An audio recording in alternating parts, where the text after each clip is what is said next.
चरित्रं पाण्डुपुत्राणां पवित्रम् अभिदद्महे श्रुतं हितोपदेशाय यज्जने पर्यवस्यति। पांडव चरित्र नाम का ग्रंथ, जैन महाभारत। शांतनु नाम के राजा गंगा नाम की कन्या के साथ ब्याह, उनकी शादी हो गई। शादी करके गंगा हस्तिनापुर में पधारे। हस्तिनापुर के राज्य की व्यवस्था बहुत अच्छी थी, लेविश लाइफस्टाइल थी, मगर गंगा का मन पहले से ही संयमी था। वो जैसे पानी का बहाव होता है वैसे चलने वालों में से नहीं थे। बस जो आया, जो अच्छा बदल गया सब, तो अभी चलो आपन भी जल से करो, आपन भी लीला लहर करो, वो वैसे में से नहीं थे। बहुत संयमी थे, बहुत सावधानी बरत के चलने वाले थे। हस्तिनापुर में आने के बाद भी दूध मांगे तो खीर मिलती थी, मगर ऐसा कोई उनका मन में भाव नहीं था। धीरे धीरे समय पसार होने लगा। राजा भी उनके संपर्क में आए। कंडीशन तो थी ही, जो मेरा मानेगा उसी के साथ शादी करूंगी। इसीलिए उन्होंने भी धीरे धीरे मौके पे चौका मारते मारते उनका जो शिकार का व्यसन था वो कम करवा दिया, बंद करवा दिया।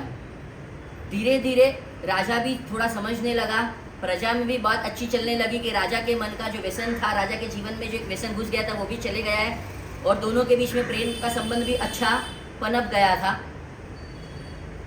थोड़े समय जाने के बाद रानी गंगा प्रेग्नेंट हुए। उनको एक बच्चा अपने गर्भ में रहा। उसके समाचार राजा को मिल गए। राजा बहुत खुश हुआ। अभी वो गर्भकाल चालू हुआ। जैसे गर्भकाल चालू हुआ मीन्स जो वुमेन का प्रेगनेंसी पीरियड होता है, वो pregnancy period is most important period in everybody's life. आज मुझे जो मुख्य बात करनी है ना, जब गंगा के जीवन में ये पीरियड शुरू हुआ, विद इन मंथ और 2 मंथ उनके मन में अच्छे अच्छे ख्वाब आने लगे, अच्छे अच्छे विचार आने लगे। उनके मन में एक बार तो ऐसा विचार आ गया कि ये जो मेरू पर्वत है, हमारे वहाँ मेरू पर्वत की बात आती है। प्रभु का जन्माभिषेक कहाँ होता है? मेरू पर्वत पे। वो मेरू पर्वत की हाइट कितनी है? 1 लाख योजन। कितनी? 1 लाख योजन। अभी योजन ये एक शास्त्रीय माप है। आपकी भाषा में समझाने के लिए सिर्फ आपको समझाऊं, योजन को कन्वर्ट करना बहुत बड़ा अमाउंट होता है, पर आपकी भाषा में समझाने के लिए समझ लो योजन is equal two kilometre. For example समझा रहा हूँ सिर्फ, मतलब 1 लाख किलोमीटर की हाइट का है। क्या 1 लाख तो किलोमीटर है ही नहीं, उससे भी बहुत गुना ज़्यादा है। योजन शास्त्रीय माप है, कभी अवसर पे उसका भी खुलासा करूँगा। एक योजन वो 2-3 प्रकार से होता है। एक होता है जो प्रमाण अंगुल, और एक होता है उच्छेद अंगुल। अब ये शास्त्रीय नाम है। प्रमाण अंगुल मतलब क्या? जो आदिनाथ भगवान की काया थी वो काया से मापना, मतलब कि 500 धनुष्य की काया, और वो हमेशा फिक्स ही रहता है, वो प्रमाण अंगुल। और एक होता है उच्छेद अंगुल, वो कभी अवसर आएगा तब वो भी सब समझाएंगे, जीव विचार नौतक के पाठ भी आएंगे, उसमें भी सब आ ही जाएगा। वैसे 1 लाख योजन का मेरू पर्वत, उनके मन में एक बार विचार आया कि ये मेरू पर्वत कितना छोटा है यार, इसे तो मैं खिलौना बना के खेलूँ उसके साथ। क्या ऐसा मन में विचार आने लगा उनको, क्योंकि गर्भ में जो बच्चा है वो उतना पावरफुल आया है, उसके लिए कोई बड़ी बात नहीं है। ये जो हनुमान जी की भी बात आती है ना कि उसने सूर्य को निगल लिया, क्या अजैन रामायण में ऐसा कोई प्रसंग आता है। बहुत सी जगह बहुत से लोगों ने ये सोचा हुआ है, सुना हुआ भी है। एक्चुअली ऐसा कुछ हुआ नहीं था, मगर जब वो अंजना सुंदरी के पेट में थे, उनकी माता का नाम क्या था? अंजना सुंदरी। हनुमान जी की माता का नाम अंजना सुंदरी, और पिता का नाम क्या? पवनंजय। इसीलिए उनको क्या कहते हैं? पवन पुत्र हनुमान, क्योंकि पवनंजय का बेटा। समझे? वो जब पेट में आया तब अंजना सुंदरी के मन में आया कि ये सूर्य की क्या ताकत है। वो तो मुझे ऐसा विचार आ रहा है कि जैसे मैं निगल गई, क्योंकि पेट में आया हुआ बालक इतना ताकतवर है। हनुमान की ताकत का कभी अवसर पे वर्णन करूंगा, जब रामायण की कुछ बातें निकलेगी तब अवसर पे करूंगा। मगर ये जो बेटा गर्भ में आया था, माता के मन में दोहद पे दोहद, अच्छे अच्छे दोहद आने लगे। हमारे वहाँ शास्त्र में ये कहा गया है, अगर बेटा जो गर्भ में आया है, बेटा या बेटी जो भी गर्भ है, वो अगर पापी होगा तो माता के विचार भी पापी बनते जाएंगे। अगर वो पुण्यशाली होगा, अगर धार्मिक होगा, अच्छी जगह से आ रहा है, कुछ अच्छे काम पूर्व भाव में करके आ रहा है, तो माता के विचार भी अच्छे होने लगेंगे। मैं इसलिए खास ये कहता हूँ, गर्भ संस्करण अब भी से डेवलप करो। ये गंगा जो थी, गंगा के हृदय में अंदर, और ऑटोमेटिकली गर्भ भी ऐसा है, ऐसा पुण्यशाली गर्भ है, इतना पावरफुल गर्भ अंदर आया है कि उसके मन में अच्छे ही भाव आते जा रहे। और जब भी पेट में कोई बच्चा आता है तो खास जितनी भी माता है, शास्त्र में तो क्या लिखा है पता है? वो टाइम पे प्रेगनेंसी के पीरियड में ब्रह्मचर्य का पूरा पालन करना है, पूरा, मजाक नहीं कर रहा हूँ। शास्त्र में कही गई बात है। दोनों तरह से वो फिजिकली मतलब बायोलॉजिकली भी बहुत इफेक्टिव है एंड स्पिरिचुअली भी बहुत इफेक्टिव है। बायोलॉजिकली मतलब क्या, जो बेटा गर्भ में आया है, अगर समझो इन केस वो टाइम आप अब्रह्म का सेवन वगैरह करते हो तो वो इफेक्ट बच्चे पे आती है। बच्चे के शायद हाथ पाँव वगैरह कुछ डिफेक्टिव हो सकते हैं, क्योंकि वो क्रिया के टाइम सब कुछ हो सकता है। इसीलिए बायोलॉजिकली मैं बोल रहा हूँ। और स्पिरिचुअली तो बहुत अनगिनत लाभ है उसके। माता संयमी रहेगी तो बच्चे में ब्रह्म के संस्कार बचपन से घुसेंगे, बचपन से ही उसको वो सब चीजें से इंटरेस्ट नहीं रहेगा, ऑटोमेटिकली अंदर से आएगा। ये जो गंगा का बेटा बाहर आने वाला है ना, वो ऐसा परिपक्व होकर आने वाला है कि वो जीवन में क्या काम करने वाला है। माता को लग रहा है मैं मेरू पर्वत तो खिलौना है, मैं उसके साथ खेलूं, इतनी ताकत लेके बैठी है। और वो माता को स्वप्न भी जो आया है, माता भी सामने ऐसी सती है, क्योंकि वो 9 महीने दरमियान पूरी संस्कारी। नाम सुना है, उनकी एक प्रिय पत्नी थी, उनका नाम था चेलना रानी। क्या चेलना मतलब उनकी बहुत सारी पत्नियां थी, उसमें मुख्य पट्ट रानी जिसे कहते हैं वो थी चेलना। वो चेलना रानी को एक बार मन में मतलब पेट में गर्भ आया और मन में विचार आया, दोहद हुआ कि मुझे मेरे पति का मांस खाना है। क्या पति का मांस खाने की इच्छा, मैं मेरे घर से नहीं बोल रहा हूँ, शास्त्र बोल रहा है, पति का मांस खाने की इच्छा। बेटा गर्भ में आया। अभी चेलना को तो बहुत प्रिय थे श्रेणिक, मगर जब उसके मन में ऐसी इच्छा पनपने लगी, वो खुद कंफ्यूजन में हो गई, यार ये इच्छा ऐसे कैसे मेरे मन में आई। और ऐसा भी कहा जाता है कि अगर प्रेग्नेंट वुमेन के दोहद को कंप्लीट ना करा जाए, मतलब कि उसकी इच्छा पूरी ना करो, तो उसके भी इफेक्ट्स गर्भ पे पड़ते हैं।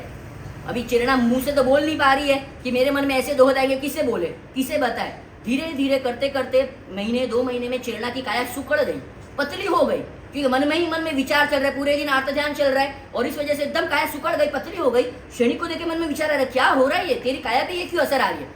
इसीलिए बहुत सी बार मैं लोगों को बोलता हूँ, जितने मन में गलत विचार आएंगे ना, उसके आफ्टर इफेक्ट शरीर पे आएंगे ही।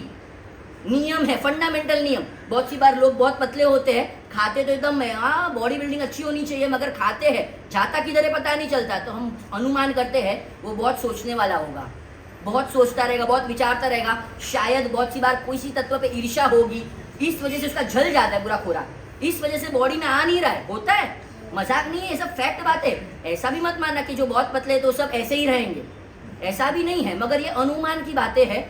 चेलना की काया एकदम सुकड़ गई, पतली हो गई वो। श्रेणिक ने बहुत समझाया, बहुत पूछा कि बता दे मुझे तो क्या हुआ है। तब जाके अंत में उसने कहा कि मुझे ऐसी गलत इच्छा हो रही है, मैं क्या करूँ, मुझे आपका मांस खाने की इच्छा हो रही है। श्रेणिक ने बोला क्यों चिंता कर रही है, उसका भी बंदोबस्त हो जाएगा।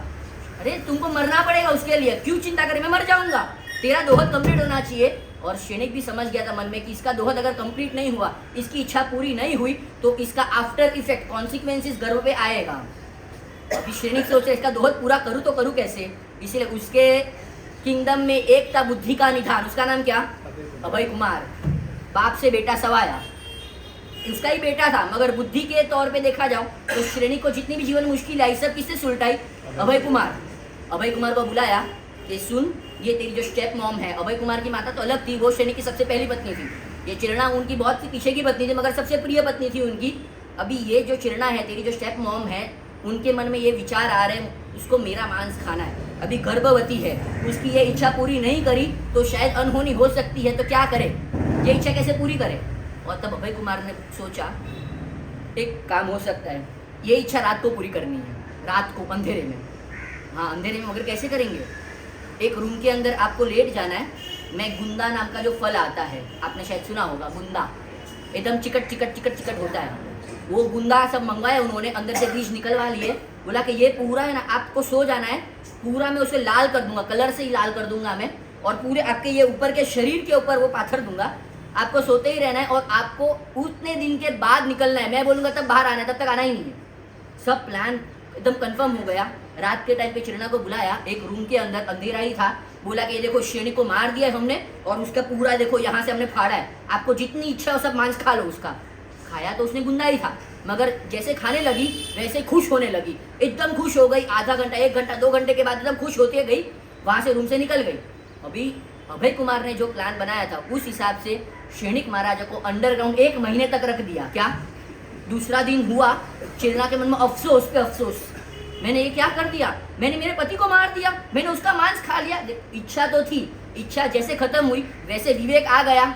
इसलिए बहुत सी बार ऐसा होता है, जब हमारे मन में कोई दूसरे तीसरे विचार आने लगते ना, विवेक गायब हो जाता है। विवेक का दशमोनी थी, विवेक मतलब क्या, विजडम, विजडम मतलब क्या, सही सोच।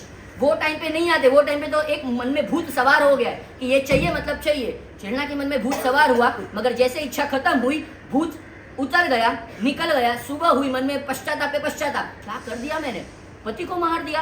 अभय कुमार को बुलाया, माता चिंता मत करो, सब अच्छा होगा, सब अच्छा होगा। पटाने लगा, समझाने लगा। 1 महीने के बाद शेरनी को हाजिर किया, तब जाके चिड़ना का वो दोहद पूरा हुआ। मगर चिड़ना ने मन में संकल्प कर लिया था कि ये जो भी बच्चा है महापापी है। क्यों? कि मुझे ऐसी इच्छा क्यों हुई, मुझे ऐसा लग रहा है कि ये मेरे पति का मारने वाला होगा ही।